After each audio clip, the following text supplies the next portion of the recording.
a continuation.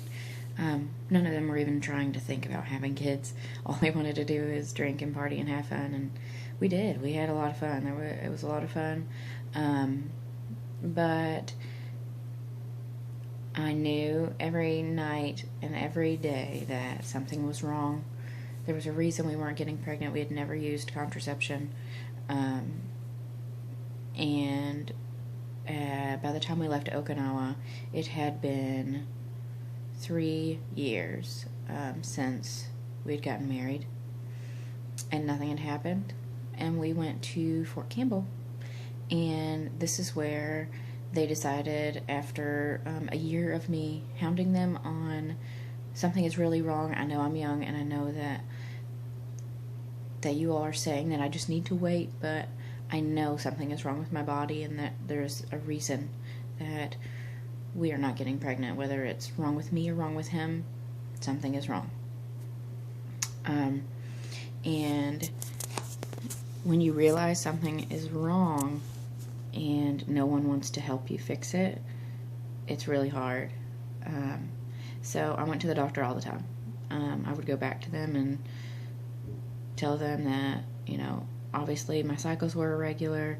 I didn't know what was going on, but I knew that we had been having unprotected sex for years and hadn't gotten pregnant. And they looked at me like, years? And I was like, yes, years. We've been married since I had just turned 19 when we got married. And it had literally been years. And still their reaction was, oh, give it time. We'll do a PAP and make sure everything looks okay. So they did a PAP to try and appease me for a while. In which I did. There was, a couple months, and I was like, They said everything looked normal. I'd never had an abnormal PAP in my life. I'd never had anything wrong that I knew of. And my mom is a midwife. She's an OBGYN, so I always had my exams done, and when I needed to. And anytime I thought something was wrong, I would always, talk to her about it. And I believe this was actually really hard on my mom, because she's an OBGYN and she delivers babies every day. And there was nothing she could do for me. That, she tried to, give me all the support she could via over the phone. And, when we were at Fort Campbell, I would go home all the time, and because I only lived 3 hours from there, and try to console me and, try and coach me into what to tell the doctors down there, because I couldn't go to her because we didn't live there, and at that time she wasn't covered on my insurance either. And what I needed to have done was tests that were going to cost a lot of money, and us being active duty military, one income family, we did not have that kind of money. So I resorted to keeping on trying. I just kept going back to the doctor, telling them something was wrong. When I was 23, finally they decided, okay, something might be wrong. And then my husband, a few months later, got deployed. Before he got deployed, and we found out he was being deployed, we had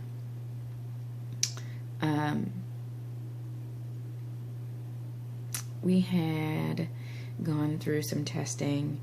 I had some blood work done that everything looked normal. Everything looked okay. I had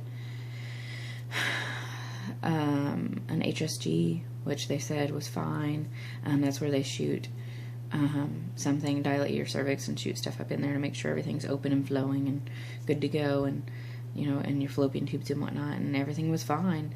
Everything looked fine. And again, they said, maybe that'll help. Maybe the HSG sometimes helps people and they just get pregnant. Maybe something was in there and now it's not. So they said, wait a few months, try some more, and then we'll see where it goes from there. So at this point, I was 23, almost 24, and found out my husband was getting deployed in a few months. And I actually was very upset about it because we had gone through all this and finally somebody was talking to us, and then it was just going to be on hold for over a year because that's how long he was going to be gone. And there was nothing I could do about it. So we went on and kept trying. And actually, before he left, we did a round of Clomid, what the doctor suggested, to try and see if we could get me pregnant. Because at this point, all I wanted was to get pregnant. I did not care about anything else. All I kept saying, and I kept telling the doctors, I don't understand why we're not getting pregnant. I just want to get pregnant. Which was later a statement that I came to regret, that I said, because I did get pregnant and I had a miscarriage, and that was my first miscarriage. And actually the doctors said that they thought it was a false positive at home. And I was, because I had a home pregnancy test that was positive, they told me to come in 2 weeks later. Came in 2 weeks later and I got a negative. I wasn't bleeding yet, but I had a regular period, so they said maybe I just, hadn't started my period yet. So at that time they dismissed it as it was nothing. I didn't get pregnant, it was false positive, and that after my next cycle to try, we would try the Clomid again. So at that point, we went home and we knew that he was getting deployed sooner than later. And we decided that we weren't going to try again for a little while, and not take anything until he got back, because he wanted to be here for the whole pregnancy if we did get pregnant. Obviously, since it had taken us so long, and it's been a hard journey at this point. And this is year number 4. So a few months later, he deployed to Afghanistan and was gone for 13 months. But right after he left, I found out I was pregnant 2 weeks later. About 2.5, almost 3 weeks after he left, I found out I was pregnant, and I was devastated. I thought, oh my gosh, he's not going to be here for anything, and I'm pregnant now, again, and this is horrible. I thought it was horrible that I was pregnant, although we had been trying for so long, just because he wasn't going to be there, and I felt like I was taking something away from him. So obviously there was nothing we could do about it. We were pregnant, and I told him, and he was kind of at a loss for words being in Afghanistan, but that's what was going to happen. So, we talked about things over the phone, and we chatted a lot and whatnot, and then we did get a confirmed heartbeat and all that good stuff, and then I started spotting, and I freaked out. And at this point, I was going to my mom, because when he deployed, I moved back home to stay with my mom, and my family, for all the support that you need when your husband's deployed. And especially finding out that I was pregnant I was glad I was there. And she did everything she could. She, did ultrasound. I had one ultrasound, and they showed the heartbeat, they showed the fetal pole, everything was there, everything looked great. I wasn't shedding anything, everything looked solid, so they were, we were excited, everybody was excited, and this was it, and then I started spotting, about a week later, and I went back in, did another ultrasound, and there was no heartbeat. So, and the baby had not progressed past 6 weeks. So, obviously, I was having another miscarriage. What I deemed as, this was a confirmed miscarriage. My other miscarriage that I had, the first one, was not confirmed, because I never got a positive pregnancy test in the doctor's office. But I was devastated, even though he was gone, and that was my reasoning.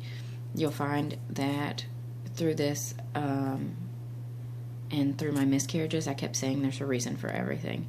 There's a reason that we didn't stay pregnant, and it was because he wasn't here. That was my reason this time. He wasn't there, and he was going to have to miss out on everything, all the appointments, all the heartbeats, everything. So that was our reason for that. That was my reasoning, because I'm not good if I don't have a reason. So that was why this is one of the hardest things I ever did in my life, was because there was never a good reason, and there was never a good answer that I could get or find. And I read books, and I searched everything, and I did everything I possibly could do to try and figure out why, and we were having to go through this, what was happening, and there had to be something that would solve it. That was my thing, was there was something that could solve why we had miscarriages, and why, we weren't getting pregnant. So after he got back from Afghanistan, we were excited, and it was May, and the beginning of May, and I found out I was pregnant. He got back, and I found out I was pregnant 3 weeks later, which means I got pregnant as soon as he got back. And it was exciting. We were like, yes, see, now we're pregnant again, and it's because, he's back, and, he wasn't supposed to miss out on this, so that's why. That was why we had the first miscarriage. He wasn't supposed to miss out. And this one is because he is going to be here, and he can't get deployed again for another year, so he'll be here for everything, and hear everything, and do everything.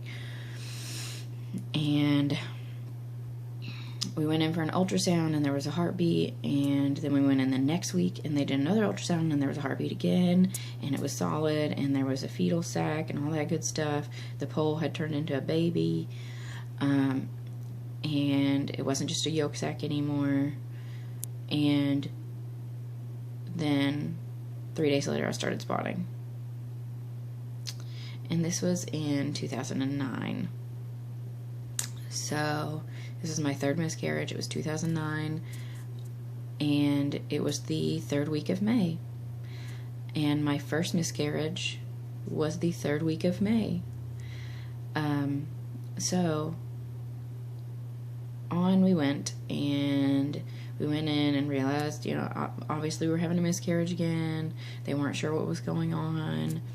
I was still going to my mom. She had consulted with the doctors in her office, and they decided that we needed to go to an infertility specialist.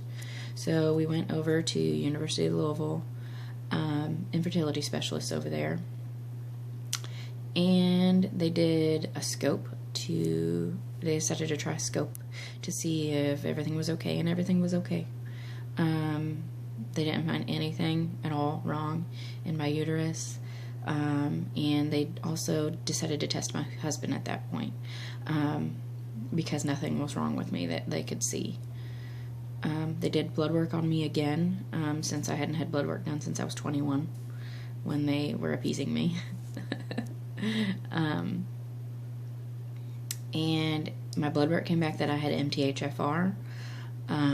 It's a very long word that pretty much is a blood clotting disorder, that has no solid research on causing miscarriages, but has been researched and known to be a cause for some women that have miscarriages. So I decided, okay, that's my reason. That's why we're having miscarriages, and I attached myself onto that reason. Then my husband's semen analysis came back and showed that he had a low count in mobility, but not low enough to where we wouldn't be getting pregnant. It was just low. So they coached him a little on some stuff to do to try and increase his mobility and count, and started me on baby aspirin to try that, and decided to do some fertility meds again. So we did fertility meds again, and we didn't get pregnant, and we didn't get pregnant, and we didn't get pregnant, and it was coming around. It was March, and we hadn't gotten pregnant yet, and we got pregnant. And then we went to the doctor, and they decided that, the pregnancy looked great. It looked healthy. This was 2010. And actually, this was 2009. This was 2009. And the previous one was 2008. And then they released me back to my mom's office, and I went back there, and I had a good ultrasound at 7 weeks, and this was the farthest I'd ever made it, and I was excited. We were 7.5 weeks, and the baby was measuring 7.5 weeks. It was progressing, and then I started spotting a week later. It was 8 weeks. We were 8 weeks, and the baby hadn't progressed past 8 weeks when they did the ultrasound to confirm that I was miscarrying again. And at this point, we were getting ready to PCS. We knew we had orders to Maryland for Fort Detrick, and we were going to be leaving, and it terrified me because I was going to have to start all over with new doctors and new people, and they just didn't understand, I felt. So in January 2010, which was 5 months after my last miscarriage, after the last miscarriage that I wasn't in Maryland for, we went to Fort Detrick and PCS'd there.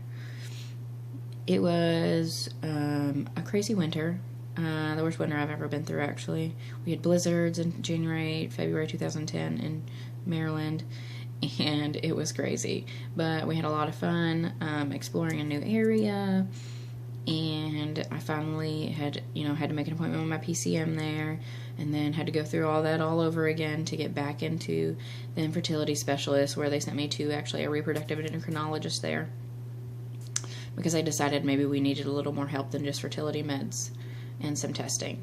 So luckily there was a place close, Walter Reed Medical Center, that actually had a reproductive endocrinology office and helped military, and it was covered by our insurance, which was great, because some of the things we had done, the HSG, was done at a civilian specialist, that cost us some, and I don't know how familiar any of you all are with military and income, but my husband was only a specialist when we got to Maryland. He was an E3 when we were in Fort Campbell, and we didn't have a lot of money. Looking back now, I should have been working. At the time, I was enthralled with having a baby. That's all I could think about, was I was going to get pregnant and have a baby and then stop working anyway, so why start working? So we went to Maryland, and we went to the reproductive endocrinologist, and they did all of our work up again. We had to have some tests done again, blood work done again, semen analysis done again, and they decided that we could get pregnant, that there was no reason or indication as to why we could not get pregnant. And they decided to do Clomid again, and that should work, that we should get pregnant on Clomid, because I did ovulate. I used ovulation predictors, and I did ovulate on Clomid, so we got pregnant again, and this was our 4th miscarriage. They didn't watch it closely. They had released me back to my PCM right after I called and told them I was pregnant, and when I went back to my PCM, they didn't bring me in until 9 weeks, and the baby had stopped growing at 8.5. So, because they couldn't find a heartbeat, they went and did an ultrasound, found out it hadn't been growing since 8.5 weeks, and I never did a D&C. I didn't want to. I don't like surgeries. I don't like medicines. I wanted things to happen naturally.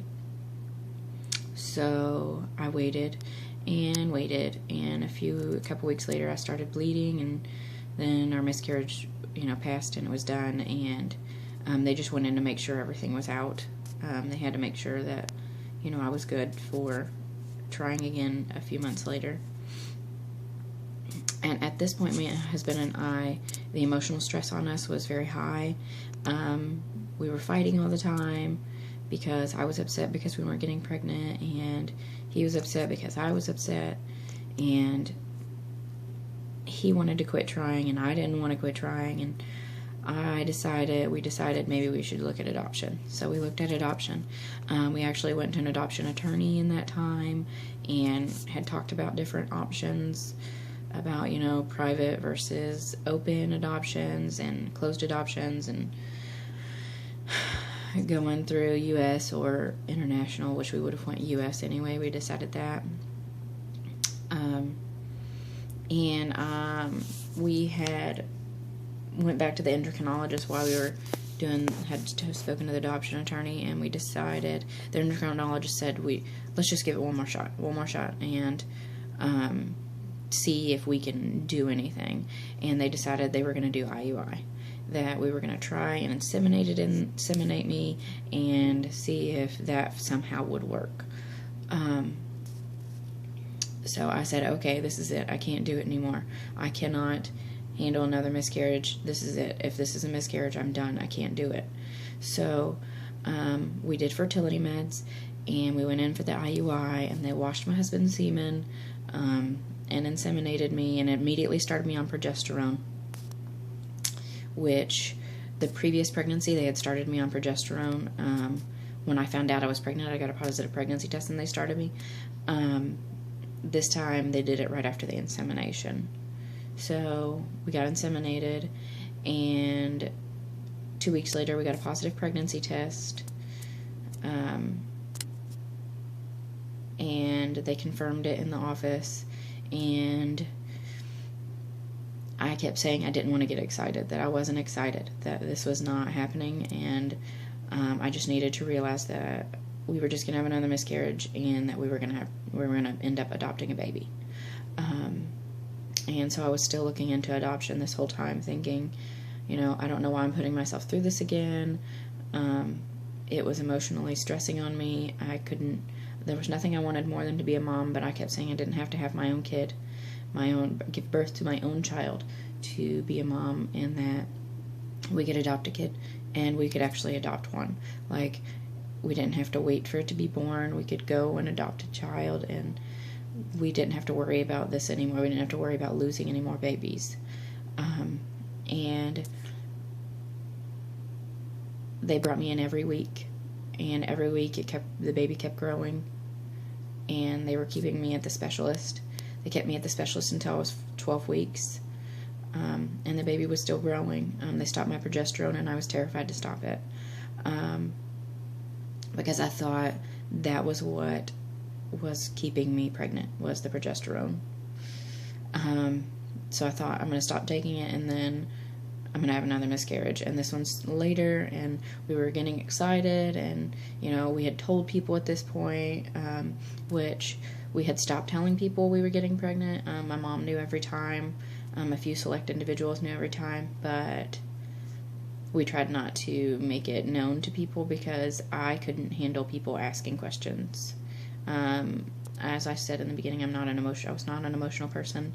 After I had my second miscarriage, actually, is when I started crying all the time. Anytime anyone had asked me about it, I would cry. When I watched sad movies, I would cry. When I watched people, having babies, I would cry.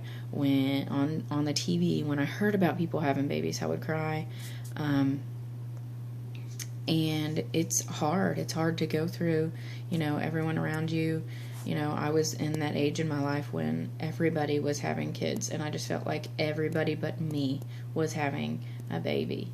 And it's hard. And it's hard to go through, and it's hard to see people go through as well. You don't ever want to see anyone have to do that, to suffer as I did and my husband did, because it's not pretty, and it turns you into different people at that point. So we stopped the progesterone, and we stayed pregnant. And I thought, okay, I'm pregnant, and I'm in the second trimester. Everything's great. This is, everything is awesome, and they released me back to primary care, although I was with complicated OB, because they considered me a premium pregnancy, which meant I had had multiple miscarriages and that I had to come in a lot. Whereas most people in their second trimester came in, once every, I don't know, really, once every month, once every 2 weeks at some point. I was coming in every 2 weeks, and then I started coming in every week around 20 weeks. And at 20 weeks, I came in and had my ultrasound, and the baby was small. She was fine. They said she was just measuring a little small, and they wanted to make sure everything was okay and put me on a non-stress test, and had me worried at this point about her being small. I thought that I was doing something. I wasn't eating enough. I wasn't doing enough. There was something I was doing, and it was causing her to be small, and I didn't want to lose this baby. And that's all I could think about was, what if something I'm doing is making this baby not grow, and she's small, and it's all my fault. That's all I kept saying was, it's all my fault. I've made it past the first trimester. It's not a miscarriage anymore. Nothing can happen to her, because we knew it was a girl at this point. And I started eating all the time. I had only gained 6 pounds up until 20 weeks, and from 20 weeks till I finally did have Julia, I gained 21 pounds. So it was, I just started eating all the time and not exercising anymore, because one of the reasons that they had said I hadn't stayed pregnant was they blamed it on my weight, because I was overweight. I weighed about 230 pounds when my husband deployed to Afghanistan the first time, and I decided that while he was gone, I was going to lose weight so we could have a baby successfully, because that was one of the reasons that the specialist in Louisville had said that we weren't getting pregnant very often, was because I was too overweight. So I lost 60 pounds while he was gone, another 20 after he got back. And at this point in Maryland, when we were pregnant, I was the smallest I'd been since I was in the Army. And I was scared to get fat when I got pregnant. I know that sounds crazy, but if you've ever been overweight and lost a lot of weight, and you know the cycle that oftentimes you gain it back, I was pregnant and I knew I had to gain weight for a reason, but I didn't want to get fat again. I didn't want to have to work all that off again. So I tried to do it responsibly and, eat healthy while I was pregnant and do everything right. And, I did. I ate healthy and I watched my calories and made sure I was getting enough for my pregnancy, but not too much. And after 20 weeks, I just started eating everything in sight. I started eating cheeseburgers. I started eating, steaks and whatever I could get my hands on. I ate donuts. I don't even like donuts, and I ate donuts when I was pregnant. When I was trying to gain weight, because I thought that I was starving my baby in my body. Later I did find out, and I hope that you don't do this as well, if you did lose a lot of weight, that your baby will take all your nutrients, and you will be malnutritioned prior to them being malnutritioned. They made it seem as if I was malnourishing my baby inside my body. And they were bringing me in for ultrasounds and non-stress tests. Starting at 30 weeks, I came in every week, 3 times a week. Because she was small, because my blood pressure was up. And my mom's theory behind this was my blood pressure was elevated because I was stressed out, because I thought that I was malnourishing my baby and that she wasn't growing because of something I was doing.